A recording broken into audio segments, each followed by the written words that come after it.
King Wuding is asking his dead ancestors a question. The ritual is the same as always, an animal shoulder blade heated until it cracks.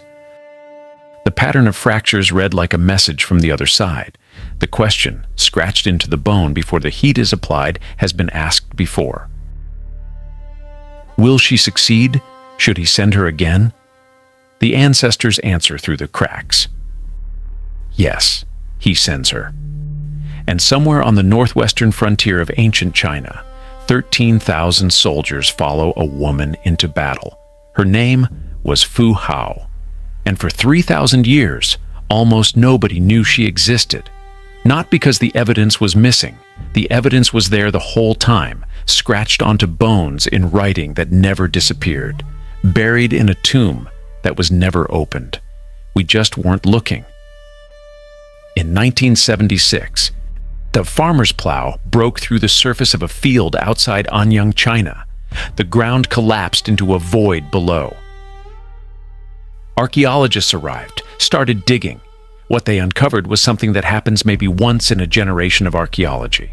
In their quest for the truth, the archaeologists have to look back to 1976 and the discovery of a lone tomb in a farmer's field. A royal tomb, sealed for 3,000 years, completely untouched. 15,000 tombs had been excavated across this region over decades of work. Every single one had been ransacked at some point, stripped of anything valuable by grave robbers working across centuries, sometimes within a generation of the burial itself. This one was different. Almost 2,000 objects, nearly 500 bronze vessels weighing over 1,600 kilograms combined. 700 jade pieces, weapons, ivory carvings, thousands of cowrie shells, military royalty. The weapons made that clear within hours of excavation. Then they found the name on the bronzes. This wasn't a king, wasn't a prince, wasn't any male figure that history had prepared them to find in a tomb of this scale and military significance. Fu Hao, one of the wives of King Wuding, who ruled the Shang Dynasty at its absolute height. Not a decorative consort, not a ceremonial figure, a general. To understand why this discovery matters, you need to understand what the Shang Dynasty actually was. They ruled central China over 3,000 years ago, a civilization predating China's first emperor by a full 1,000 years, predating Rome by over 1,000 years. Ancient texts describe them as ferocious warriors, brilliant military strategists, innovators who built something that would shape Chinese culture permanently and irreversibly. But legend and fact blur over 3 millennia.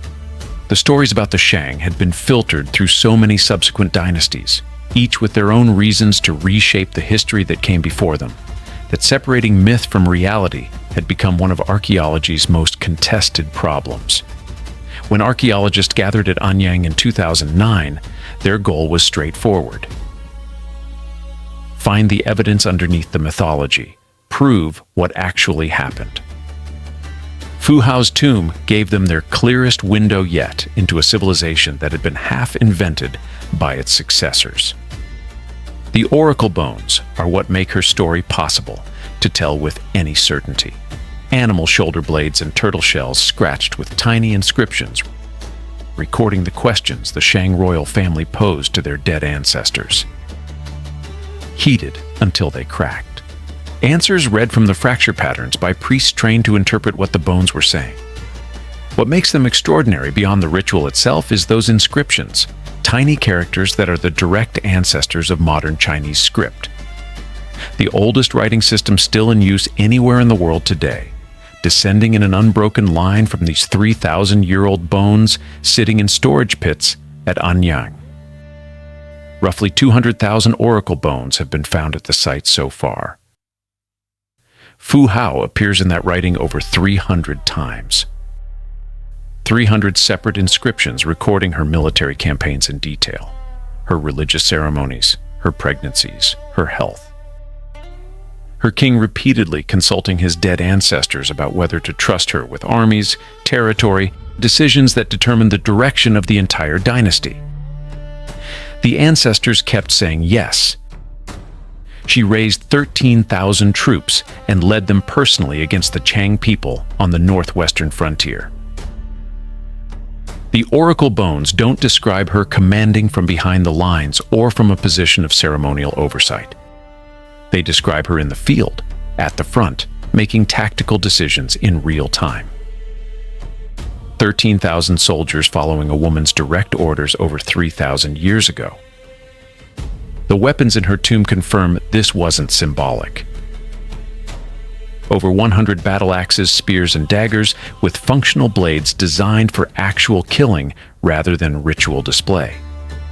Including a bronze battle axe with a blade a foot wide, the largest example ever found from this era. That specific type of axe was carried exclusively by commanders of the highest rank.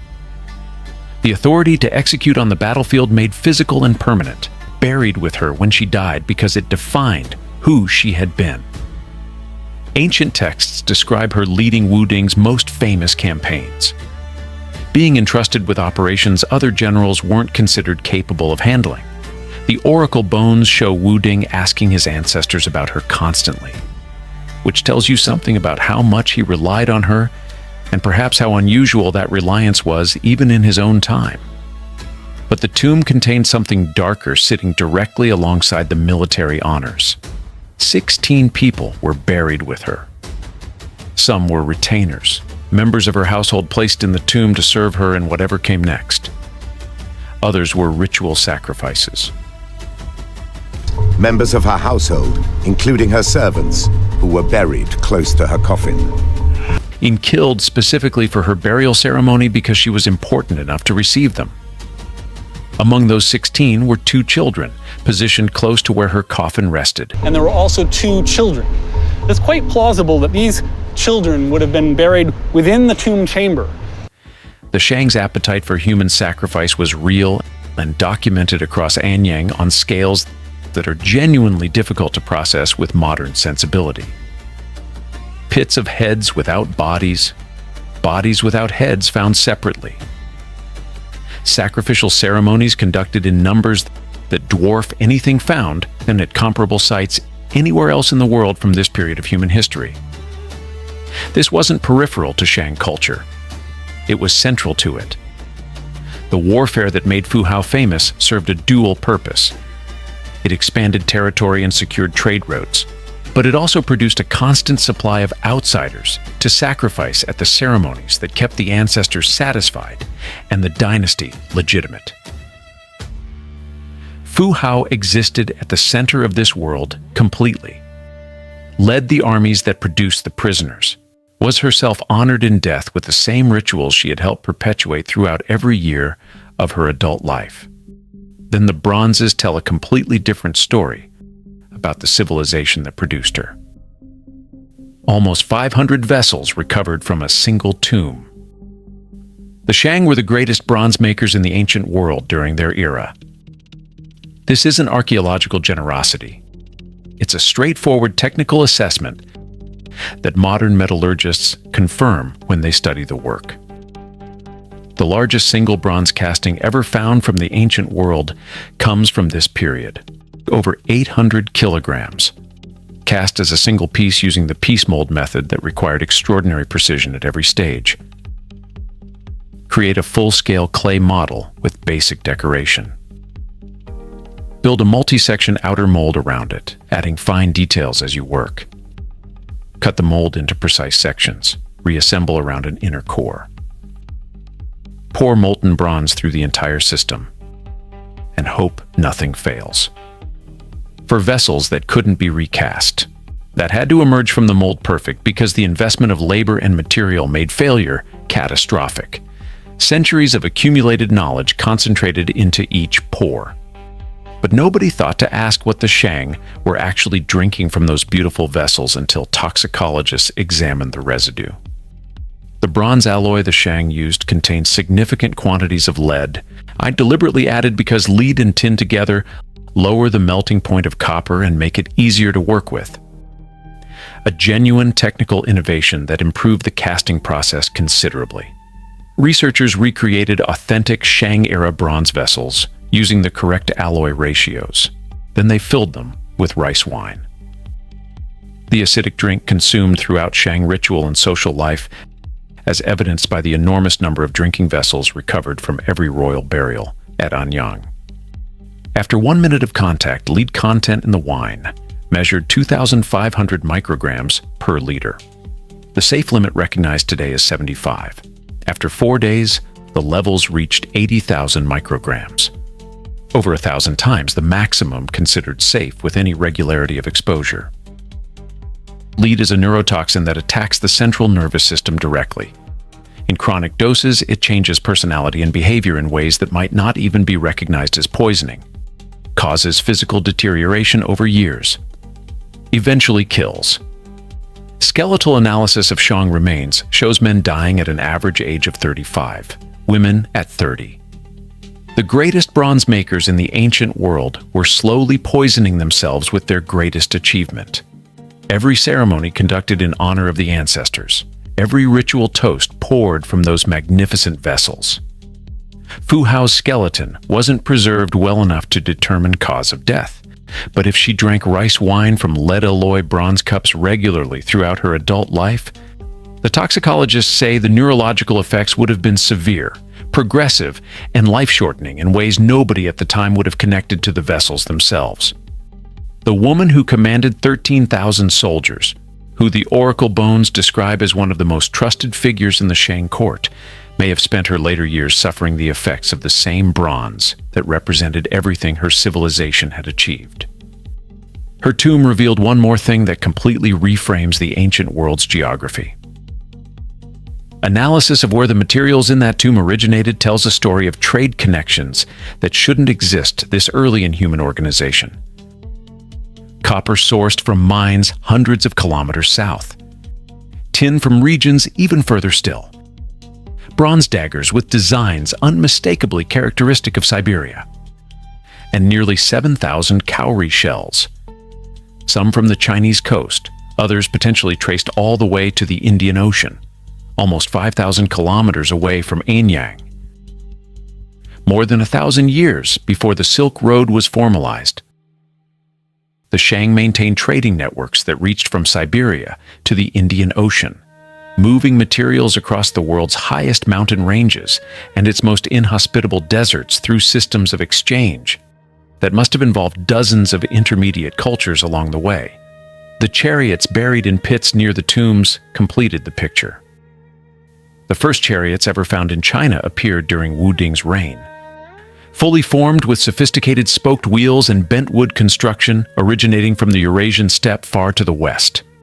The Shang didn't develop the chariot independently.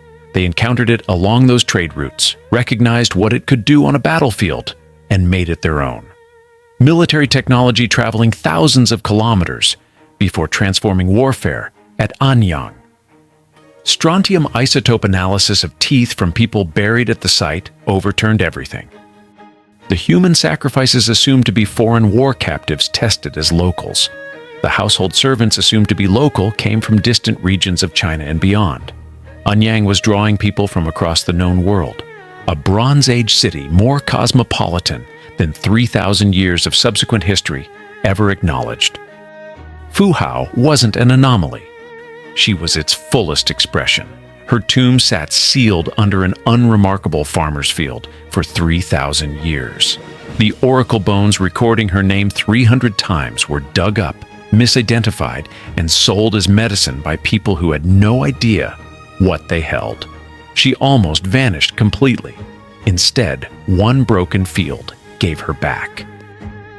The greatest female military commander the ancient world produced, honored in death with weapons, sacrifices, and nearly 500 pieces of the most advanced technology her civilization possessed. And possibly killed slowly by the beautiful bronze that proved how sophisticated that civilization had become. What other figures like Fu Hao are still out there waiting for the right field to crack open? Drop your theory in the comments. And subscribe for more stories about the people who built civilization and got written out of the record, because the past keeps turning out stranger and more powerful than the version we inherited.